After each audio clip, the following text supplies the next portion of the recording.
बिस्मिल्लाहिर्रहमानिर्रहीम। अस्सलाम वालेकुम। Welcome to literature online. आज हम टी.एस. इलियट की पोइम द वेस्टलैंड का सेकंड सेक्शन करेंगे, जिसका नाम है अ गेम ऑफ चेस।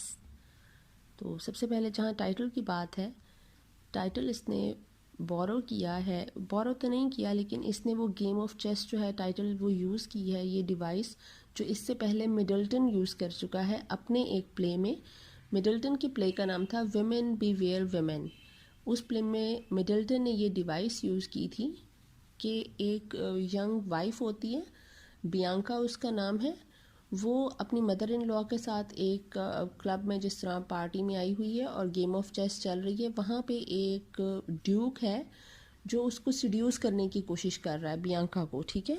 जब वो उसको सिड्यूस करने की कोशिश कर रहा है, उसकी मदर इन लॉ से बचने के लिए, उसकी अट्रैक्शन को, उसकी अटेंशन को डिस्ट्रैक्ट करने के लिए ये अपने पिम्प को कहता है कि तुम उसकी मदर इन लॉ को उस गेम ऑफ चेस में बिज़ी रखो और मैं यहाँ पर उसकी जो बहू है, ठीक है, डॉटर इन लॉ है, आई विल सिड्यूस हर। वो बिल्कुल यंग होती है और ये गेम ऑफ चेस एक आप समझ लें बैकग्राउंड में चल रही है कि उस जो सिडक्शन का सारा जो सीन चल रहा है, एक डूक उसको जिस तरह से ट्रैप करने की कोशिश कर रहा है उसको नज़र से बचाने के लिए, ठीक है, वो गेम ऑफ चेस चल रही है। इस गेम की 3 इम्प्लीकेशंस हैं अकॉर्डिंग टू मिडल्टन, जो उसने अपने प्ले में दिखाई हैं। वो हैं, एक ये है violation of sexual discipline brings frustration and spiritual decay, ठीक है। दूसरे की मतलब जो वायलेशन है, सेक्सुअल डिसिप्लिन नहीं होता, बहुत इरेगुलरिटीज़ होती हैं तो इंसान में फ्रस्ट्रेशन आ जाती है और स्पिरिचुअली इंसान डेड हो जाता है, स्पिरिचुअल डिके, ठीक है, ख़त्म हो जाता है। फिर है सिचुएशन ऑफ चेकमेट, जब बिल्कुल जो है आप जो है वो हारने लगते हो, एक जो साइड है वो बिल्कुल हारने वाली होती है। वहाँ पे है where the game enters a blind alley married life, that means a married life becomes boring and dull, जहाँ पे एक बिल्कुल गुम रास्ता और एक ख़त्म हो जाता है, डार्क साइड स्टार्ट हो जाती है, ठीक है। मतलब एक बंदे ने हारना ही है, चेकमेट का मतलब है you are going to lose soon, ठीक है। तो उसका मतलब क्या है, आपकी जो मैरिड लाइफ है, आपकी लाइफ बिल्कुल डल हो चुकी है और अब आपका उसमें कोई इंटरेस्ट नहीं रहा, ठीक है। तीसरी इसकी इम्प्लीकेशन है कि life of emotional starvation in the process of mechanical routine, कि आपकी रूटीन इतनी ज़्यादा मैकेनिकल हो चुकी है, इतनी ज़्यादा कि आप लोग जो है वो इमोशनली स्टार्व कर रहे हो, आप कुछ फील नहीं कर रहे हो, फीलिंग लेस हो गए हो, ठीक है, आप इमोशंस आप में कोई डेवलप नहीं हो रहे हैं। तो इसका जो एक मोराल जो था इस पूरी चीज़ का, वो था foundation of healthy society is a disciplined sexual relationship. When sex is free from restriction or control, it leads to perversion and creates a sense of frustration and failure, ठीक है।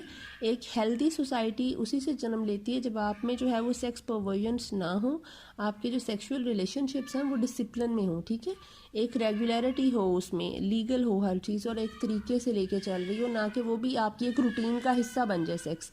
इस दौर में जो मॉडर्न एज है, इसमें Elliot का ये कहना था कि सेक्स एक हिस्सा बन गया है, आपकी रूटीन का हिस्सा बन गया, जैसे खाना पीना काम करना आपके रूटीन का हिस्सा है, वैसे ही ये भी बन गया, ठीक है। जहाँ पे ये रिस्ट्रिक्शंस नहीं होती हैं वहाँ पे सिर्फ फ्रस्ट्रेशन और फेलियर ही होता है, वहाँ पे इसी तरह की जहालत वाली कौमें ही जन्म लेती हैं, ठीक है।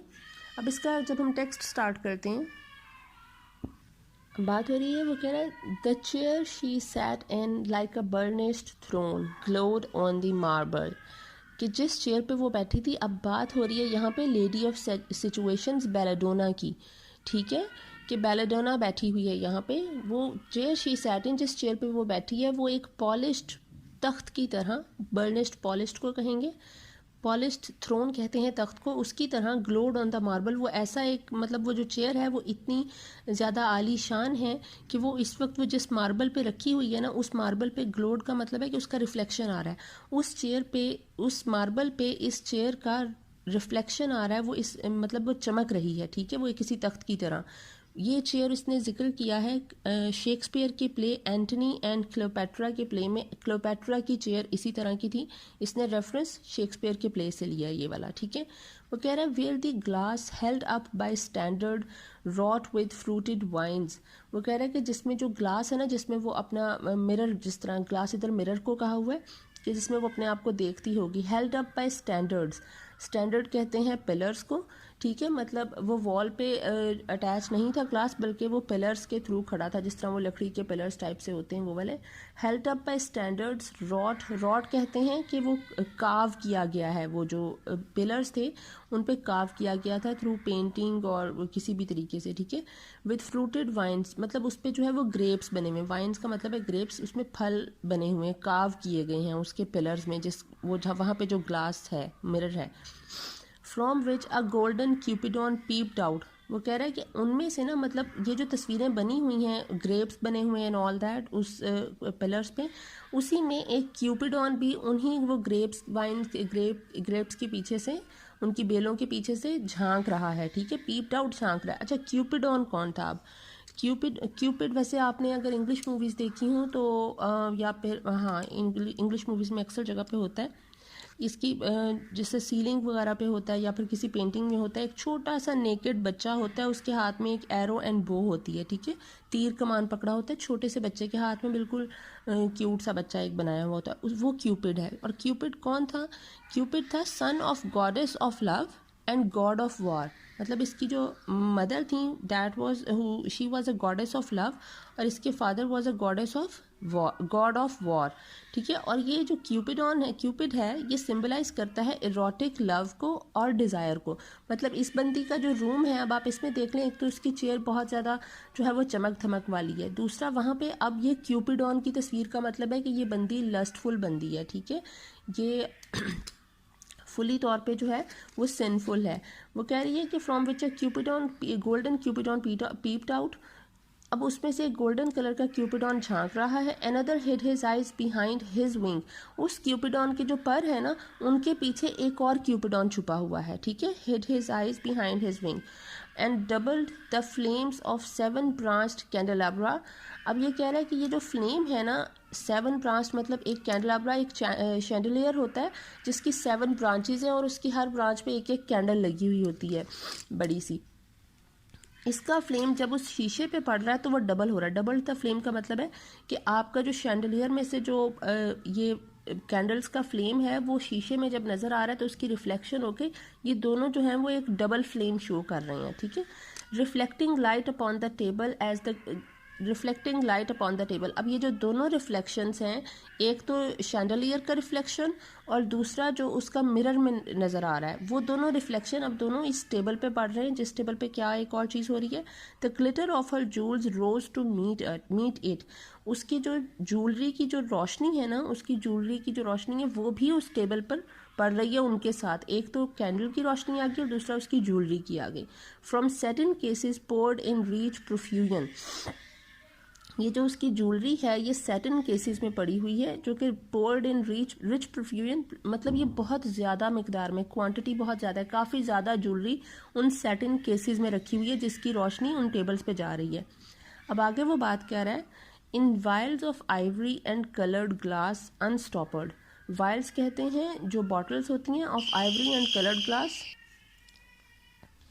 ये जो बॉटल्स हैं it is made of ivory and coloured glass unstoppered, मतलब या तो ये कलर्ड ग्लास की बनी हुई है या फिर ये ऑफ वाइट कलर की, आइवरी कलर होता है, ऑफ वाइट से बहुत खूबसूरत सा एलिगेंट सा कलर होता है, उसकी बनी हुई बॉटल्स हैं, बट ये अनस्टॉपर्ड है, मतलब इन पे कैप नहीं लगा हुआ, ये खुली हुई हैं। लर्क्ड हर स्ट्रेंज सिंथेटिक परफ्यूम्स, लर्क का मतलब होता है कंसील करना, छुपाना, और स्ट्रेंज सिंथेटिक परफ्यूम, सिंथेटिक कहेंगे कि ये परफ्यूम्स जो हैं ये आर्टिफिशियली प्रिपेयर्ड हैं, केमिकल से बने हुए हैं, फ्रेश फ्लावर से बने हुए परफ्यूम्स नहीं हैं ये। और ये अपनी खुशबू को, मतलब क्योंकि वो उन पे कवर नहीं हुआ हुआ है, कैप्स नहीं लगे हुए, लेकिन फिर भी वो अपनी उस खुशबू को छुपाने की कोशिश कर रहे हैं, ठीक है। अनज्वेंट, पाउडर्ड और लिक्विड, अनज्वेंट कहते हैं क्रीम्स को, पाउडर्ड कहते हैं जो पाउडर मेकअप होता है, ठीक है, ब्लश ऑन्स वगैरह, और लिक्विड जो लिक्विड उसका कोई मेकअप होगा लड़कियों का फाउंडेशन वगैरह। ये उसके मेकअप की बात हो रही है कि उस वहाँ पे उसकी ज्वेलरी पड़ी थी, फिर वहाँ पे उसके परफ्यूम्स आ गए, and now there are creams, powders and liquids, ठीक है।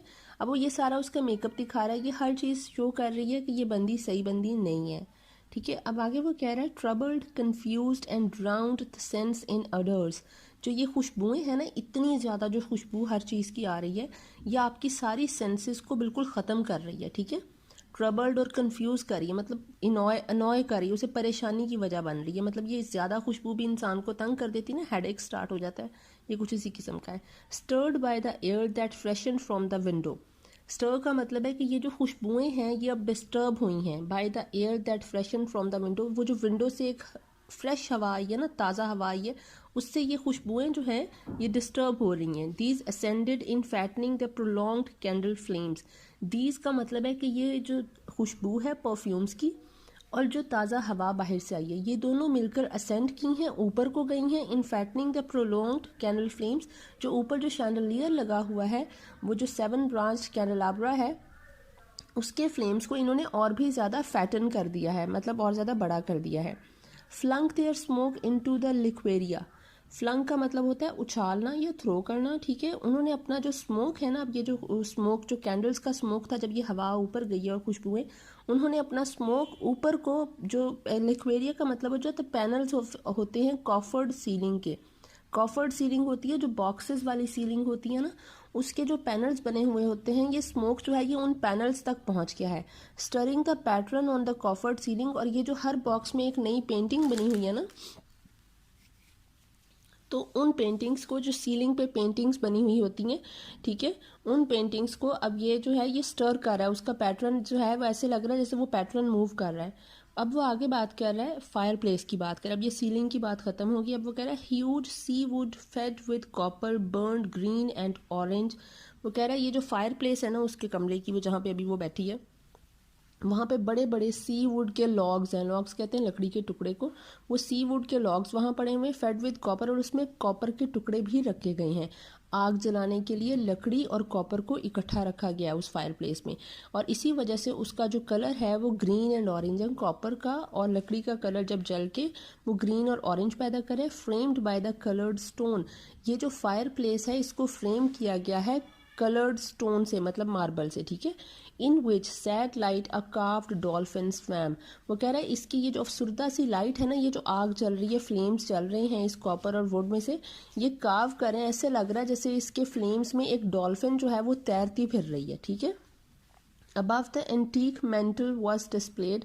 मेंटल कहते हैं हम लोग जो फायर प्लेस के ऊपर वाली जो शेल्फ होती है ना, उसको मेंटल कहते हैं। अब वो कह रहा है ये जो एंटीक मेंटल है ना, उसके ऊपर जो चीज़, जो तस्वीर लगी हुई है, वॉज डिस्प्लेड का मतलब है कि कोई पेंटिंग बिल्कुल फायर प्लेस की शेल्फ के ऊपर लगी हुई है, ठीक है। As though a window gave upon the sylvan scene. Sylvan कहते हैं फॉरेस्ट का सीन। वो कह रहा है कि ऐसे वो जो पेंटिंग है, अब ये उस पेंटिंग की बात कर रहा है कि वो पेंटिंग ऐसे है जैसे किसी खिड़की में से कोई फॉरेस्ट का सीन नज़र आ रहा हो, जैसे कोई खिड़की खुली है और उसके बाहर आपको जंगल नज़र आ रहा है, ठीक है, जो फायर प्लेस के ऊपर लगी हुई है। वो क्या, अब उस पेंटिंग की बात कर रहा है कि पेंटिंग में क्या दिखाया गया है। The change of Philomel by the barbarous king so rudely forced. वो कह रहा है कि जैसे फिलोमल चेंज हो गई थी एक इंसान से नाइटिंगेल में, बाय द बार्बरस किंग, उस मतलब जो वाइल्ड किस्म का जो किंग था, ठीक है, उसकी वजह से सो रूडली फोर्स, जिसको रेप किया गया था। रूडली फोर्स का मतलब है उसको रेप किया गया था। अच्छा, अब फिलोमल कौन थी? फिलोमल थी ये यंगर सिस्टर थी प्रॉक्नी की, और प्रॉक्नी थी वाइफ ऑफ किंग टीरियस। किंग टीरियस ने क्या किया, उसने अपनी लस्ट में आकर उसने फिलोमल का रेप कर दिया, और उसके बाद उसकी ज़ुबान को काट दिया ताकि वो अपनी बहन को या किसी और को बता ना सके कि उसके साथ क्या हुआ और किसने किया। अब फिलोमल क्या करती है, वो कपड़े पे कढ़ाई करके बताती है अपनी सिस्टर को कि उसके साथ उसके हस्बैंड ने क्या किया है। प्रॉक्नी को इतना ज़्यादा गुस्सा आता है कि वो अपने बेटे को कत्ल कर देती है, और उसका जो मीट है वो सर्व करती है अपने हस्बैंड किंग टीरियस को। जब किंग टीरियस को ये पता चलता है कि मेरी बीवी ने मेरे साथ ये किया है अपनी बहन के लिए, तो वो फिलोमल की जान का दुश्मन बन जाता है। और जब वो उसको बिल्कुल डिस्ट्रॉय करने जा रहा होता है, तो वहाँ पे गॉड्स जो हैं वो इंटरफेयर करते हैं, और वो फिलोमल को नाइटिंगेल बना देते हैं, प्रॉक्नी को स्वेलो बना देते हैं, और टीरियस को हॉर्स बना देते हैं, ठीक है। अब वो कह रहा है कि वो जो फिलोमल पे जो हुआ था ना, उस किंग की वजह से उसे फोर्स किया गया था। Yet there the nightingale filled all the desert with the inviolable voice. Inviolable कहेंगे जो हॉली या इंजर्ड, आप समझ लें कि उसकी जो सफरिंग की वो जो चीखो पुकार है ना, वो एक गीत जो है, वो एक दुख भरा गीत जो है, वो नाइटिंगेल जो है वो पूरे सहरा को उससे भर देती है। उसकी जो आवाज़ है नाइटिंगेल की, उस दुख की, वो पूरे सहरा को उससे भर देती है। एंड स्टिल शी क्राइड, और वो अब तक रोती है, क्योंकि नाइटिंगेल की आवाज़ आती है, जैसा कि जिक्र हुआ था ओड टू नाइटिंगेल में, ठीक है। अब ये वहाँ पे रेफरेंस दे रहा है। And still she cried, and still the word pursues jug jug to dirty ears. वो कह रहा है कि वो बेचारी तो अभी तक अपनी सफरिंग में अपने दुख भरे जो गीत है वो गा रही है, लेकिन जो वर्ड है वो अभी तक यही परसू करती है उसको कि ये जो जो डर्टी ईयर्स का मतलब है, ये जो मॉडर्न मैन है, जो इनकी गंदी सोच हो गई है, ये उस जो जग जग जो वो सॉन्ग है उस चीज़ को ये अभी तक करते हैं कि ये सफरिंग नहीं है, बल्कि ये एक रिएक्शन है रेप का। वो इसको सुन के इंजॉय करते हैं, ठीक है। Modern man doesn't consider it her suffering, they just enjoy it as a reaction of the rape, ठीक है। वो इंजॉय कर रहे हैं उस चीज़ को। And other withered stumps of time, withered कहेंगे जो फेड हो चुकी हैं, स्टम्प्स कहेंगे जो लेफ्ट ओवर्स होते हैं।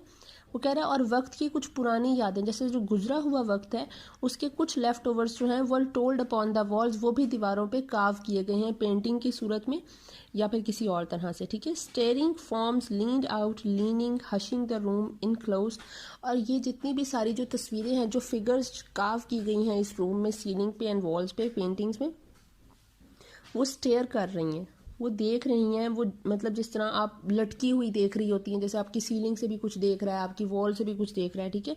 वो चीज़ें वो देख रही हैं। हशिंग द रूम इनक्लोज्ड, मतलब हश कहते हैं खामोशी को, साइलेंट कर देने को, कि ये फिगर्स जो है ऐसे लटकी हुई। लीनिंग का मतलब इधर यहाँ पे हुआ है कि वो बिल्कुल, ये जो सारी चीज़ें ये शो कर रही हैं। हशिंग द रूम इनक्लोज्ड का मतलब है कि these figures are just meaningless stories, they have no significance for modern man, ठीक है। उसके लिए कोई सिग्निफिकेंस ही नहीं है इस चीज़ की। वो कह रहा है कि बस ठीक है, ये आम सी फिगर्स हैं, वो नहीं देखता इसमें कि ये इसके पीछे पिछला दौर है, उसकी कुछ बातें हैं, कुछ मिथ्स हैं, ठीक है। आप उनको जानने की कोशिश करते हो, एक्सप्लोर करने की कोशिश करते हो, लेकिन मॉडर्न मैन का इस तरफ ध्यान ही नहीं है। अब वो ये बात अभी कर रहा है उसकी सारी, अब ये कमरे का उसने पूरा जो है वो बता दिया कि क्या सीन है क्या नहीं है। अब वो कह रहा है foot steps shuffled on the air, अब किसी के कदमों की आवाज़ आ रही है सीढ़ियों पे, ठीक है। Under the fire light, under the brush, ये जो फायर लाइट है, जो कैंडलाब्रा में से जो लाइट आ रही है, आपकी जो फायर प्लेस में से लाइट आ रही है, उसी लाइट में under the brush her hair spread out in fiery points. वो कह रहा है अब वो अपने बाल जो है वो ब्रश करने की जल्दी जल्दी से कोशिश करती है कि कोई क्लाइंट उसका आ रहा है ऊपर, और वो उसके लिए तैयार हो रही है जल्दी से कि मैं अपने बाल ब्रश कर लूँ, ठीक है। और उसके बाल जो है फायरी पॉइंट्स का मतलब है कि एक्साइटमेंट शो कर रहे हैं उसकी, ठीक है, कि वो एक्साइटेड हो रही है उसके आने के लिए। ग्लोड इन टू वर्ड्स, वो बहुत कुछ बोलना तो चाहती है। देन वुड बी सेवेजली स्टिल, लेकिन वो फिर बहुत ज़्यादा खामोश हो जाती है। सेवेजली स्टिल का मतलब है एक खौफनाक सी खामोशी, ठीक है। इसका यहाँ पे मतलब होगा कि she wanted to speak but could not speak, so on account of nervousness, ठीक है। नर्वसनेस की वजह से नहीं बोलना चाह रही। She represent neurotic lady of modern wasteland, ठीक है। अब इसमें जो इसका नेक्स्ट पेज है वो कह रहा है माई नर्व्स, ये अब लेडी कह रही है, अब वो क्लाइंट उसका आया है, ये अब बिल्कुल उसके लिए पहले एक्साइटेड हो रही थी, अब जैसे ही वो आया है तो ये उसको कहती है my nerves are bad tonight, yes bad, stay with me, कि मैं बिल्कुल अच्छा फील नहीं करी, I am not feeling well, लेकिन तुम मेरे साथ रहो, ठीक है। आती उसने उसे एक्सक्यूज़ दे दिया उस बंदे को। वो कह रही है उसे, अब वो उसे कह रही है स्पीक टू मी, मुझसे कुछ बात तो करो। Why do you never speak, तुम कभी बोलते क्यों नहीं हो। स्पीक, बोलो please. What are you thinking of, तुम क्या सोचते हो। व्हाट थिंकिंग, क्या सोचते रहते हो। व्हाट, क्या। I never know what you are thinking, मुझे कभी पता नहीं चलता तुम क्या सोच रहे हो। थिंकिंग, थिंक, क्या सोचते हो। I think we are in rats alley, अब ये लड़का उसे जवाब दे रहा है, वो जो आदमी आया है वो कह रहा है I think we are in rats alley where the dead man lost their bones. Rats alley का मतलब है कि जो रैट्स हैं वो अपने जो होल्स होते हैं, उनके सुराख उनने बनाए होते हैं, उसमें राउंड एंड राउंड वो घूमते रहते हैं, ठीक है। They keep running round and round. वो रैट्स के वो जो छोटे छोटे सुराख है ना, वो कह रहा है मुझे लगता है हम भी उन चूहों के उन छोटे वो होल्स में चले गए हैं। Where the dead man lost their bones, जहाँ पे एक जो डेड मैन होता है वो भी अपनी एक बोन्स, एक ऐसी चीज़ है जो कभी ख़त्म नहीं होती। जैसे इंसान को जब हम दफना देते हैं तो फिर आपकी bones and nails and teeth तो रहते हैं ना, आपके स्केलेटन एक बच जाता है। तो वो कह रहा है यहाँ पे तो मतलब हम उस रैट सैली में है कि एक डेड मैन की बोन्स तक नहीं बचेंगी। जैसे जो रैट्स जो हैं वो उसको कर देंगे, डिस्ट्रक्ट कर देंगे, ठीक है, जो भी चीज़ है। ये डेड बोन्स जो हैं ये बेसिकली है डेड सोल्स, कि एक इंसान जो है वो अपनी रूह ख़त्म हो चुकी है उसके अंदर से, वो सिर्फ एक बॉडी लेकर घूम फिर रहा है। और जो रैट्स एली है वो यहाँ पे है मोनोटनी ऑफ द रूटीन, कि आप एक मैकेनिकल लाइफ गुजार रहे हो, कि आप अपनी एक मैकेनिकल लाइफ गुजार रहे हो। And what is that noise, अब वो उससे पूछ रही है कि बाहर शोर किस चीज़ का है। The wind under the door, वो कह रहा है कि बाहर दरवाजे के नीचे से हवा आ रही है। वो कह रही है what is that noise no, अब क्या शोर है। What is the wind doing, हवा क्या कर रही है। वो कह रहा है नथिंग, अगेन नथिंग, कुछ नहीं कर रही है वो। डू यू नो नथिंग, वो लड़की अब उससे पूछ रही है do you know nothing, do you see nothing, do you remember nothing, क्या तुम्हें कुछ पता नहीं है, क्या तुम कुछ देखते नहीं हो, क्या तुम कुछ याद नहीं रहता तुम्हें।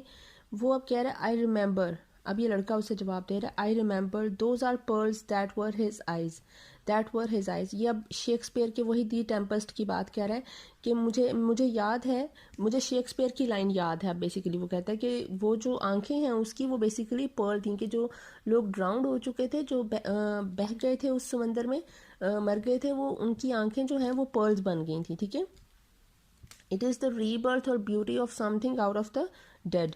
ठीक है, अब वो कह रही है are you alive or not, is there nothing in your head, क्या तुम जिंदा भी हो या नहीं हो, क्या तुम्हारे दिमाग में इस वक्त कुछ नहीं है। But oh that Shakespearean rag, अब ये वो लड़का कह रहा है but oh that Shakespearean rag, it is so elegant so intelligent. वो कह रहा है वो जो शेक्सपियर की एक लाइन थी ना, वो बहुत ज़्यादा एलिगेंट थी, बहुत ज़्यादा इंटेलिजेंट थी। अब वो लड़की कह रही है, वो कह रही है what shall I do no, मैं अब क्या करूँ, व्हाट शैल आई डू, मैं क्या करूँ। I shall rush out as I am and walk the street, वो कह रही है मैं जैसे जिस हालत में अभी हूँ ना, मैं ऐसे ही भाग जाती हूँ, बाहर चली जाती हूँ, एंड वॉक द स्ट्रीट, और गली में चली जाती हूँ, विद माई हेयर डाउन, के मेरे बाल खुले हुए हैं।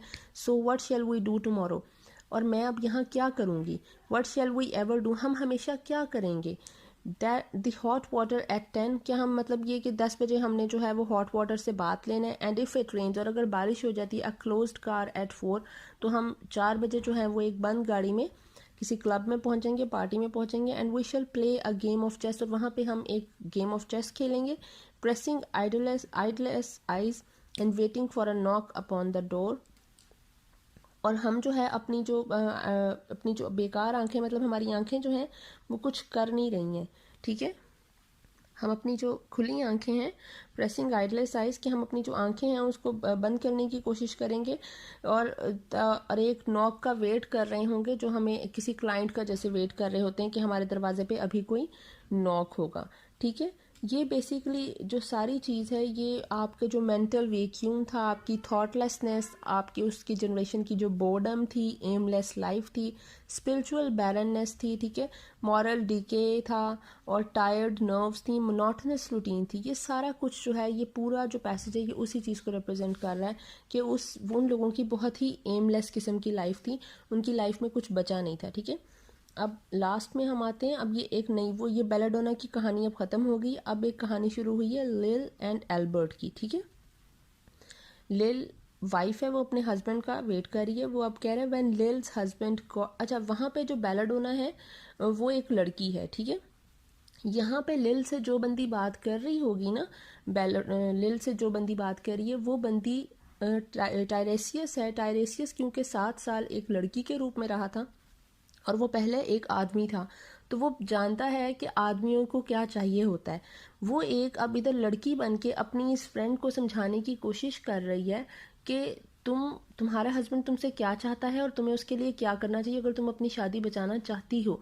तो ये सारा कुछ अब यहाँ पे है कि टायरेसियस उसको हेल्प कर रहा है एक डिस्गाइज में लड़की के। ठीक है, वो कह रहे हैं व्हेन लिल्स हस्बैंड गॉट डीमॉब्ड का मतलब होता है डीमोबिलाइज होना, कि जब आर्मी से आप रिलीज होते हो। ठीक है, जब लिल के हस्बैंड डीमोबिलाइज हुआ, आई सेड, मैंने उससे कहा, I didn't mince my words, mince कहते हैं फाइनली चॉपिंग करने को, वैसे कीमे को भी कहते हैं कि मैं अपनी जो बात है अब उसको मैं टेढ़ा मेढ़ा नहीं करूँगा, जो मैंने कहा है मैं उसको एज इट इज़ तुम्हें बता रहा हूँ। ठीक है, I didn't mince my words, मैंने उसको बिल्कुल सही बात की, मैंने उसमें कोई उससे ये नहीं कहा कि मैं मेरी दोस्त है तो मैं उसका दिल ना दुखाऊं, मैंने उसको बिल्कुल स्ट्रेट फॉरवर्ड बात की है। ठीक है, I said to her myself, मैंने उसे खुद कहा था।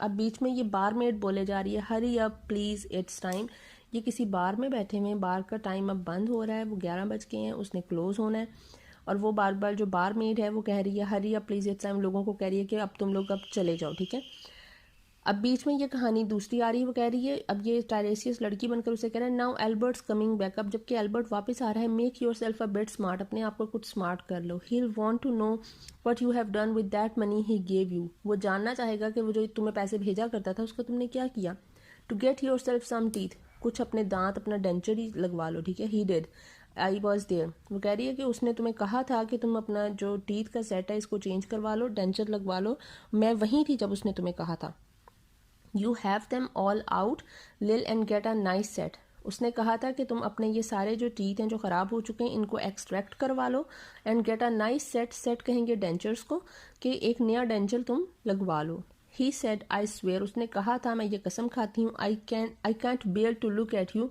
उसने ये भी कहा था कि मैं तुम्हारी तरफ नहीं देख सकता, and no more can't I, अब यहाँ पे वो लड़की कह रही है कि मैं भी तुम्हारी तरफ नहीं देख सकती, कि तुम इतनी मिजरेबल कंडीशन में हो कि मेरा तुम्हारी तरफ देखने को नहीं दिल करता, तो तुम्हारे हस्बैंड का कहाँ से दिल करेगा। अब वो कह रही है I said and think of poor Albert, और मुझे तो अब वो बेचारे एल्बर्ट का ख्याल आता है, he is been in the army 4 years, वो 4 साल से आर्मी में सर्विस कर रहा है, he wants a good time, और अब वो एक अच्छा टाइम चाहता है, and if you don't give it him, और अगर तुम उसे ये टाइम नहीं दोगी, देयर्स अदर्स विल, तो फिर और बहुत सी हैं जो उसको ये टाइम देंगी, आई सेड, मैंने ये उसे कहा था, oh is there, she said something of that, वो कह रही है अच्छा ऐसा है, इस तरह का भी कुछ है, I said, then I will know who to thank, she said, and give me a straight look, वो कह रही है फिर तो मुझे पता है कि ऐसा, फिर मतलब कौन चाहता होगा उसको अच्छा टाइम देने के लिए, और उसने मुझे एक स्ट्रेट लुक दी, जैसे एक मीनिंगफुल लुक दी, जिस तरह वो मेरी तरफ इशारा कर रही हो कि शायद मैं उसके हस्बैंड पे नज़र रखे हुए हूँ, ठीक है, hurry up please it's time, अब यहाँ पे बारमेड दोबारा से कह रही है कि जल्दी करो टाइम हो गया है जाने का, the bar is going to close, ठीक है, अब वो आ रहा है if you don't like it you can get on with it, I said, वो कह रही, अब इसने उसे मशवरा दिया कि अगर तुम्हें मेरी बात बुरी लग रही है तो तुम ऐसे ही रहो, मैंने उसे कहा others can pick and choose if you can't, अगर तुम नहीं कर सकती तो बाकी तो पिक एंड चूज़ करेंगे ना, जो उनको अच्छा लगेगा वो उस पर जो है वो ट्राई भी करेंगे, ठीक है, but if Albert makes off it won't be for lack of telling, वो कह रही है और अगर एल्बर्ट को कोई पसंद आ जाती है, एल्बर्ट मेक्स ऑफ कि अगर उसका किसी और के साथ अफेयर चल गया किसी और बंदी के साथ, it won't be for lack of telling, तो ये इस वजह से नहीं होगा कि तुम्हें बताया नहीं गया था, कि मैंने तो तुम्हें अवेयर कर दिया था कि तुम्हें क्या करना चाहिए, you ought to be ashamed, तुम्हें शर्म आनी चाहिए, I said to look so antique, antique हम कहते हैं जो बिल्कुल पुरानी चीज़ें होती हैं, ठीक है, हम उनको कहते हैं एंटीक चीज़ें, तो वो कह रही है कि तुम इतनी पुरानी लगती हो, इतनी बूढ़ी लग रही हो, ठीक है, एंड हर ओनली 31, कि वो बेचारी सिर्फ अभी 31 ईयर्स की है लेकिन वो बहुत ज़्यादा बूढ़ी लग रही है, अब वो आगे से वो लिल जवाब दे रही है, वो कह रही है I can't help it, she said pulling a long face, long face का मतलब है सैड सा फेस बनाना, वो कह रही है मैं क्या कर सकती हूँ, मैं कुछ नहीं कर सकती हूँ इसके बारे में, इट्स दैम पिल्स आई टुक, ये उन पिल्स की वजह से हुआ है जो मैंने ली थी, टू ब्रिंग इट ऑफ, अपना अबॉर्शन करवाने के लिए, शी सेड, उसने कहा कि ये जो मैंने अपने अबॉर्शन के लिए पिल्स ली थी उसकी वजह से हुआ है, शी हैड 5 ऑलरेडी, उसके 5 बच्चे ऑलरेडी थे, and nearly died of young George, और जो छठा बच्चा उसका जो होने वाला था जॉर्ज हुआ है, उसकी दफ़ा तो वो तकरीबन मरने ही वाली थी, मतलब उसके 5 बच्चे थे, वो और बच्चे नहीं चाहती थी, लेकिन वो जब प्रेग्नेंट हुई तो उसने अबॉर्शन के लिए पिल्स ली, ठीक है, अबॉर्ट तो हुआ नहीं बेबी, लेकिन ये बेचारी मरने वाली हो गई, ठीक है, और वो जो 6th चाइल्ड हुआ उसका नाम जॉर्ज था, the chemist said it would be all right but I have never been the same, वो कह रही डॉक्टर ने तो ये कहा था कि ये बिल्कुल ठीक हो जाएगा सब कुछ, लेकिन मैं पहले जैसी फिर कभी नहीं हुई, अब ये उसे कह रही है जो टायरेसियस एक लड़की के रूप में उसको जवाब दे रही है, you are a proper fool, I said, कि मैंने उसे कहा कि तुम एक बेवकूफ़ लड़की हो, well if Albert won't leave you alone there it is, I said, मैंने उसे कहा कि अगर एल्बर्ट तुम्हें छोड़ता नहीं है, वो तुम्हारे साथ ही रहना चाहता है, देयर इट इज़ मतलब फिर मैरिज का तो मकसद ही ये है ना कि बच्चे पैदा करना, ठीक है, तो फिर तुम अपने आप को ठीक करो, यही तुम्हारे लिए मकसद काफ़ी है कि तुमने अपने आप को सेट करना है, ठीक करना है, what you get married for if you don't want children, अगर तुम्हें बच्चे नहीं चाहिए तो तुमने शादी क्यों की थी, ठीक है, वो कह रही है कि marriage and children go together, शादी है तो बच्चे तो साथ के साथ चलेंगे ही चलेंगे, अब फिर से बारमेड की आवाज़ आती है बीच में, hurry up please it's time, जल्दी करें टाइम हो गया है बार के क्लोज होने का, अब वो बता रही है कि आगे हुआ क्या, वो कह रही well that Sunday Albert was home, कि एल्बर्ट घर आ गया संडे को, they had a hot gammon, hog meat होता है, ठीक है, वो हॉट डिश होती है, गरम गरम, हम लोगों ने गरम गरम वो गैमन खाया। And they asked me in to dinner, उन्होंने मुझे भी डिनर पे बुलाया था, to get the beauty of it hot, ये हॉट गैमन को मतलब टेस्ट करने के लिए, उसके लिए उन्होंने मुझे भी डिनर पे बुलाया था। Hurry up please it's time, hurry up please it's time. अब यहाँ पे वो बारमेड बार बार मतलब ज़्यादा आवाज़ देने लगी, ज़्यादा लाउड होगी उसकी आवाज़, वो कह रही जल्दी करें आप लोग अपने घर जाएँ। अब जो लोग हैं वो एक दूसरे को गुड नाइट बोल रहे हैं, ठीक है, फेयरवेल कह रहे हैं, good night Bill, good night Lou, good night May, good night ta ta, good night, good night, good night ladies, good night sweet ladies, good night, good night. ये फेयरवेल ऑफ ओफेलिया था, Hamlet play, जो Shakespeare का Hamlet play था, उसमें farewell of Ophelia से ये सारा good night का सीन लिया गया है। और ये जो सीन है ये आपकी सैडनेस और पैथोस को शो करता है, कि वो सारा जो सीन है ये चाहे उसने वो एंड पे कह दिया कि वो एल्बर्ट आ गया और उन्होंने इकट्ठे डिनर किया, लेकिन फिर भी वहाँ पे थोड़ी सैडनेस है, ठीक है, सेटिस्फेक्शन नहीं है, आप कंटेंटमेंट नहीं है लोगों में, क्योंकि वो एक इतनी एमलेस लाइफ गुजार रहे हैं कि आप में सुकून नहीं है, ठीक है, सुकून कहीं पे नहीं मिल रहा। तो आई होप आपको समझ आ गई होगी। Thank you so much.